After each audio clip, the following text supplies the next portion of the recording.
Bonjour les amis, j'espère que vous allez bien. Moi, je vais très bien. Donc, je suis Renée Christelle.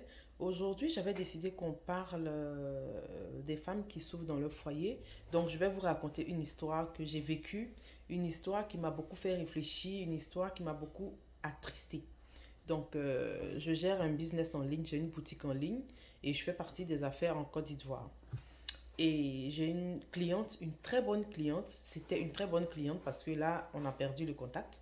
C'était une très très bonne cliente qui passait de fortes commandes avec moi et elle travaillait dans une banque. Et un jour, elle a passé une commande de près de 300 à 400 000. Et j'ai fait partie de ses affaires. Elle était prévenue que ses affaires devaient arriver. J'ai fait partie. Et mon petit frère, c'est mon petit frère qui gérait dans le temps, qui distribuait les commandes des clientes et tout.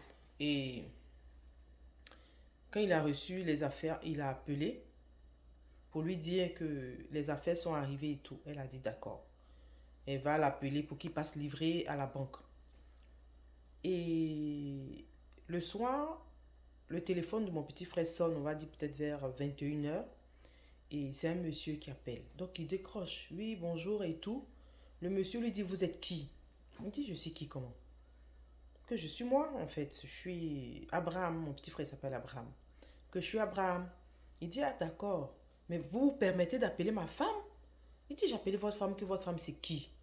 Il dit, oui, vous avez appelé ma femme que je vois sur le téléphone. Vous l'avez appelée à 9 h.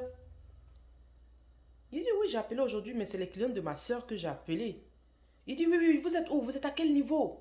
Je viens vous retrouver. Il dit, ah, mais monsieur, vous venez me retrouver comment? Que ma soeur fait un business depuis le Canada, donc les femmes là, elles commandent les affaires et puis moi je les livre. Ok, d'accord, vous allez voir ce que vous allez faire. Vous dites, vous êtes... Le monsieur il coupe, il rappelle, il rappelle, il rappelle. Donc mon petit frère il a peur de décrocher. Il a peur de décrocher, il décroche après. Oui, vous êtes à quel niveau? Je vais venir vous trouver. Oui, je viens, vous allez voir.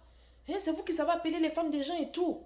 Il dit, mais monsieur, je me tue à vous dire que c'est pour lui livrer ses commandes que je l'avais appelé pour lui livrer. Et on n'entend pas la femme. Hein? C'est-à-dire que la femme n'a pas le droit de parler. Mon petit frère n'entend pas la voix de la femme, rien. Le monsieur est seul, il fait le dialogue et tout. Et il commence à crier. Donc mon petit frère dit, quand le monsieur a commencé à crier, il a décidé de ne plus décrocher. Mais il avait vraiment peur. Et le lendemain, mon petit frère m'a appelé, il dit que voilà ce qui se passe. Il y a la cliente d'Adjamé là, son mari m'a appelé hier. J'ai dit, mais il t'a appelé, dit quoi? Donc, quand mon petit m'a expliqué, je suis tombée des nues. J'ai dit, mais est-ce que tu t'es présenté? Est-ce que tu lui as dit que voilà, voilà, voilà? Il dit, je lui ai tout dit, je lui ai tout expliqué. Je lui ai tout expliqué. Le monsieur commence à crier, il ne veut rien comprendre du tout. Que moi-même, je suis choquée, je suis étonnée. Il dit, j'ai jamais vu ça, Christelle. J'ai jamais vu ça. Je dit, ah bon? Donc, j'ai essayé d'envoyer un coucou à la... J'ai commencé à m'inquiéter pour elle. Donc, je lui ai envoyé un coucou. La dame n'a plus jamais répondu à mon coucou. Jamais répondu à mon coucou. Et le monsieur, le lendemain, il continuait d'appeler mon petit frère. Et mon petit frère qui ne décrochait plus ses appels. Toute la journée du lendemain, il appelait le jeune, il appelait sans cesse.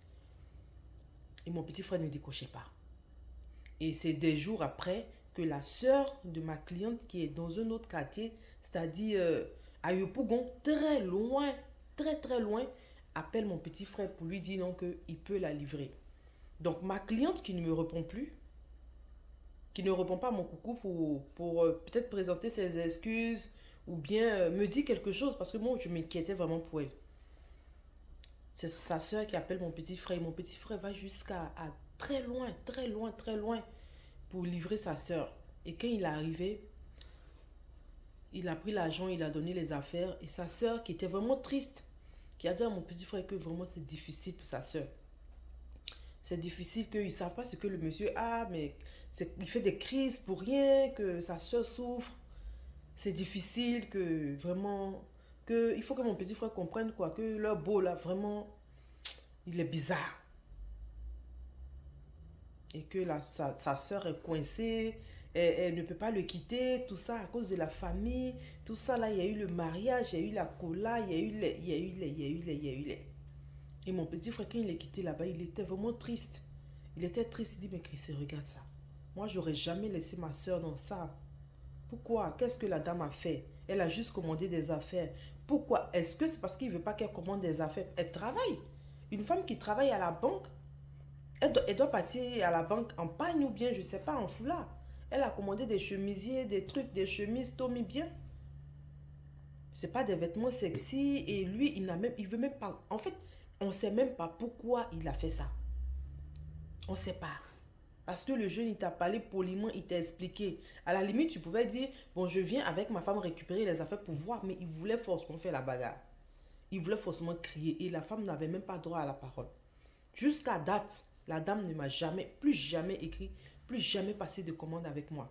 Et c'est sa sœur qui nous dit que c'est le vécu, c'est le quotidien. C'est pas seulement avec mon frère que son mari, il est comme ça. Même avec la famille de sa femme, il est comme ça. C'est un monsieur qui est hystérique. C'est un monsieur qu'on a du mal à comprendre, à cerner, à contrôler. Donc vous comprenez, ça c'est un exemple parmi tant d'autres de ce que certaines femmes vivent dans les foyers. Et il y a beaucoup de femmes qui souffrent comme ça. En Afrique surtout. Et quand elles sont mariées, quand ils ont déjà pris la dot ou bien quoi que ce soit, si le monsieur il est posé financièrement, les parents, ils préfèrent que la fille reste là au lieu de quitter là et puis être célibataire en fait. Les parents en Afrique refusent que leur fille ne soit pas mariée. Refusent. Encore pire qu'elle ne travaille pas. Vous voyez cette dame, elle travaille, elle est à la banque. C'est-à-dire, elle a un salaire quand même conséquent. Une femme qui vient passer des commandes de 300, 400 000, c'est que ça va. Mais la famille préfère qu'elle reste là que de quitter le monsieur. Vous comprenez? Donc, imaginez une fille qui ne travaille pas. Ou bien une fille qui est encore aux études, mais qui est mariée. Qu'est-ce que les parents vont dire qu'elle va vouloir quitter un homme pareil? Les parents en Afrique forcent nos soeurs, forcent nos petites soeurs, forcent nos grandes soeurs à rester dans des foyers. À rester dans des foyers difficiles, à rester dans des foyers où le monsieur, il a 4, 5, 6 copines. Souvent, elle ne l'aime plus. Plus du tout. Elle n'a même plus envie que le monsieur pose sa main sur elle. Mais à cause de la famille, à cause des grands frères, à cause des tontons qui vont dire, ah mais reste là, toi au moins tu es marié. Toi au moins tu es un homme. Reste là, il va changer. Est-ce que c'est à la femme? Est-ce que c'est à la femme de faire changer l'homme? L'homme, il vient avec son éducation. La femme, elle vient avec son éducation. Joe, si tu es mal éduqué, si tu es fou, c'est pas de la faute à la femme. C'est pas de la faute à la femme. Et beaucoup de femmes meurent comme ça. Imaginez cette dame, aujourd'hui qui travaille, mais qui est dans cette situation. Où le monsieur, on ne sait pas s'il est malade. Si c'est un ancien fou. S'il a une maladie qu'on ignore. Parce qu'en Europe ou bien en Occident, on fait des analyses. On dit non, peut-être que c'est un schizophrène. C'est quoi? Et on va peut-être lui donner des médicaments. Mais en Afrique, on ne le fait pas. On laisse le monsieur, il fait ses crises, lui, celui se calme. Il fait ses crises, lui, celui se calme. Un matin, elle ne va plus supporter. Peut-être que son cœur va lâcher. Ils vont dire c'est les sorciers. Ils vont dire non que, voilà, elle on l'aura déjà enterrée en fait. Mais à cause de la famille, à cause des tontons qui vont toujours intervenir pour dire non mais reste là, non mais on a pris la dot, non mais le monsieur t'a marié, la fille elle est obligée d'être là, mais elle ne parle pas. La nuit elle ne dort pas. Son cœur bat, elle n'a pas le droit de sortir son mari. Il y a des fois même où la femme n'a même pas le droit d'aller prendre un pot avec son mari. Où la femme ne peut même pas s'épanouir, elle ne peut pas faire ce qu'elle veut. Où la femme ne peut même pas porter ce qu'elle veut. Juste le monsieur décide qu'elle porte des pagnes, des 3 pièces de pagne, elle n'a pas le choix. Elle fait ce que son mari aime. Elle n'a plus de désir, elle n'a plus de droit, elle n'a plus. Elle ne peut pas se taper une jupe qui arrive au genou, elle ne peut pas porter un décolleté, elle n'a plus le droit. Est-ce que c'est normal? Est-ce que c'est normal que nos familles acceptent de nous tuer à petit feu? Est-ce que ça c'est normal? Et quand moi j'y pense, ça me fatigue en fait.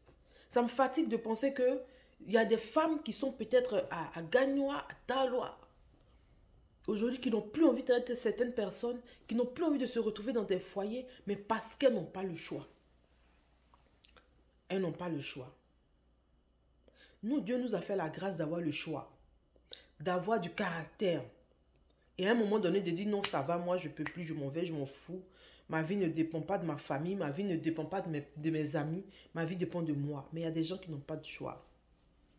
Il y a des femmes qui n'ont pas de caractère. Il y a des femmes qui n'ont pas, qui ne peuvent pas parler. Elles sont là et elles subissent. Elles sont là, elles ont mal au cœur à cause de la famille. Quand elle veut partir, il y a un tonton bien grand qu'elle appelle petit. Ah, mais on a pris la dot du monsieur, fais comme ça, faut serrer ton cœur, ça va aller, ça va aller. Et elles sont dans ces foyers-là, elles meurent à petit feu. Elles meurent à petit feu. Et les parents, les tontons, les tantis, là, ils viennent les dimanches manger à la table du beau. Et on demande à la jeune fille de serrer son cœur. On demande à la jeune fille de supporter. Et c'est un combat. Nous qui avons la chance d'avoir la force de caractère, nous qui avons la chance d'avoir fait la ville, d'être allé à l'école, il faut qu'on soutienne des gens dans nos familles. Il faut qu'on soutienne nos sœurs. Il faut qu'on les enlève de là. Il faut qu'on les enlève de là. Il y a des femmes qui étaient dans des foyers. Moi, j'ai des amis qui étaient dans des foyers où elles portaient les 3 pagnes, 4 pagnes, elles passaient le temps à faire la cuisine. Il n'y a pas de servante. Elle a 3, 4 enfants. Le monsieur est là, il n'y a pas de servante. Elle passe tout son temps à préparer. Tu la vois, même tu vas penser qu'elle a 50 ans. Pourtant, elle a à peine 30 ans. Mais le jour qu'elles ont décidé de dire, je m'en vais. Aujourd'hui, si on vous montre la photo d'aujourd'hui et d'avant, vous allez dire non, c'est la mère et la fille. C'est la mère et la fille.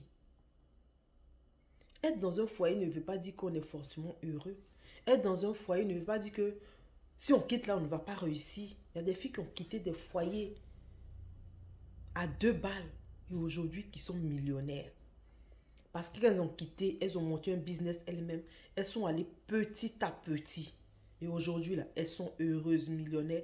Elles prennent le mari qu'elles veulent, qui les aime, qu'elles aiment, et puis elles s'en vont.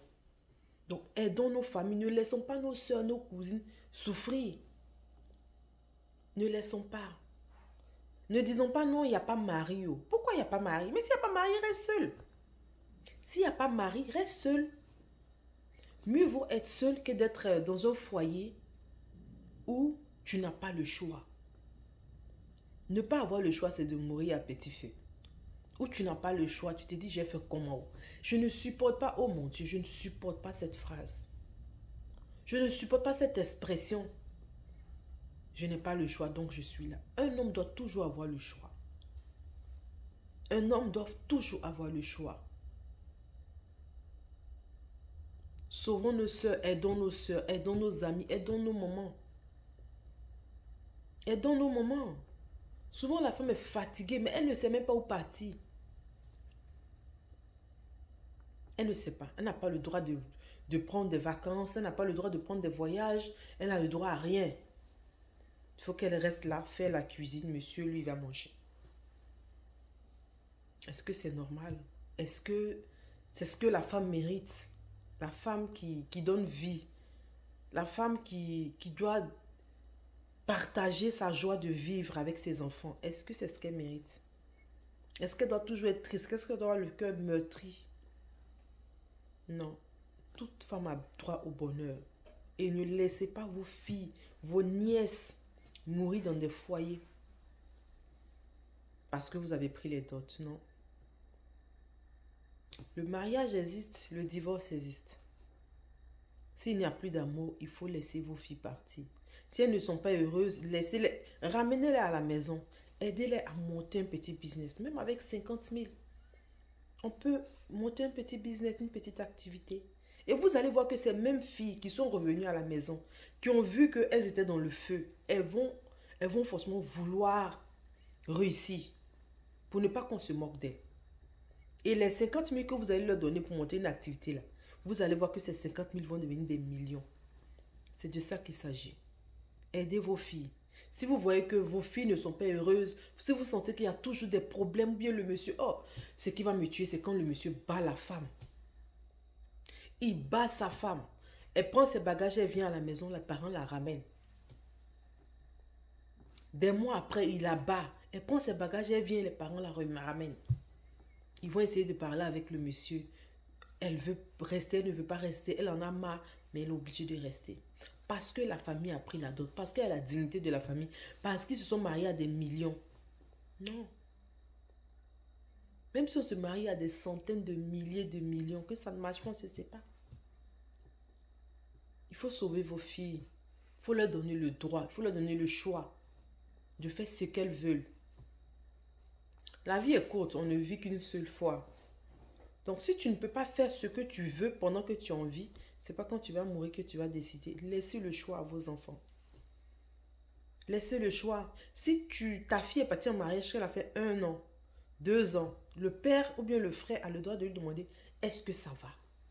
Est-ce que tu es heureuse? Si elle te dit non, tu prends en compte. Tu la rappelles encore, peut-être 3 mois, 4 mois après. Est-ce que ça va? Est-ce que tu es heureuse? Non, pourquoi tu n'es pas heureuse? Elle va te dire, elle va te donner les raisons. Tu veux quitter? Oui, ok. Tu laisses un temps, tu l'appelles encore. Si elle te dit je veux quitter, tu dis ok, moi je suis d'accord avec toi. Si tu ne l'aimes pas, tu as essayé, rentre à la maison. Et de la maison, maintenant, elle va développer une activité. Ou bien si elle travaille déjà, elle va s'apprêter à prendre sa petite maison. S'il vous plaît, ne laissez pas vos soeurs, vos amis, vos cousines dans des foyers difficiles, dans des foyers où on les bat. Ne les laissez pas mourir à petit feu. Aujourd'hui, la jeune fille peut être là, puis on dit elle est morte. Peut-être qu'il y a un coup que le monsieur lui a donné il y a 2 ans. C'est maintenant que le coup l'a agi dans sa vie. Et puis elle meurt comme ça. On dit elle était couchée, puis elle est morte. Vous ne savez pas ce qui peut se passer dans le corps de l'homme. Donc il faut sauver nos soeurs. Il faut sauver nos amis. Quand vous voyez une amie qui n'est plus comme avant, depuis qu'elle s'est mariée, qui est bizarre, il faut l'approcher pour dire qu'est-ce qui se passe. Il y a quoi? Tu n'es pas heureuse. Qu'est-ce que tu vis? Qu'est-ce qu'il y a? Elle va te parler. Souvent, d'autres n'ont pas envie de parler parce qu'elles ont honte. Elles se disent, oh, je me suis mariée en fanfare. Il faut que je garde la tête haute. Mais non, ne les laissez pas mourir. Parlez avec elles. Discutez avec elles. Si ça ne va pas, mieux vaut qu'on se sépare et être en vie que de mourir dans un foyer. Et j'insiste. Ça, c'est comme mon combat en fait. Parce que moi, j'ai ma petite soeur qui est décédée il y a 2 ans. Je ne vais pas parler de ça maintenant parce que c'est encore frais. Et si je parle, je risque de ne pas finir. Donc, je préfère en parler après. Peut-être dans 1 an, 2 ans et tout, je vais en parler. Mais je ne laisserai pas ce combat. Même si demain, je dois retourner en Afrique, ça sera vraiment pour aider certaines femmes qui souffrent, mais qui n'arrivent pas à parler, qui souffrent, mais qui ont peur d'entreprendre, qui ont peur de la vie de dehors, qui se disent, ah, mais si je sors de là, je vais faire comment? J'ai des enfants. Mieux vaut je reste à cause des enfants. Non, ne reste pas à cause des enfants. Parce que si tu meurs, il n'y aura personne qui va regarder tes enfants, ma chérie. Comme toi. Il y en aura, le papa est là, il va prendre une autre femme.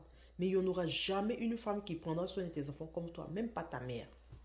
Donc ne reste jamais à cause des enfants. Si ça ne va pas, tu te casses. Tu essayes des mois, mais quand tu vois que la personne ne change pas, quand tu vois que la violence même là, c'est génétique en lui, quand tu vois que c'est un homme qui manque d'éducation, qui ne veut rien, qui ne veut même pas discuter avec toi, qui te traite comme un animal, ma chérie, il faut partir. Il faut partir. Et tout mon blog sera franchement axé sur ça. Sur les femmes qui souffrent dans le foyer, les femmes qui meurent à petit feu et à cause de la famille qui sont là. Non, une femme ne doit plus rester dans le foyer parce que la famille veut. Non, non, non, non. Tu te maries, ça va pas. Ça va pas, tu essayes, tu parles. Tu fais intervenir des gens que tu vois que le monsieur ne change pas, ma chérie. Prends tes bagages et va-t'en. Va-t'en. Tu auras quelqu'un de mieux. Tu feras des choses bien.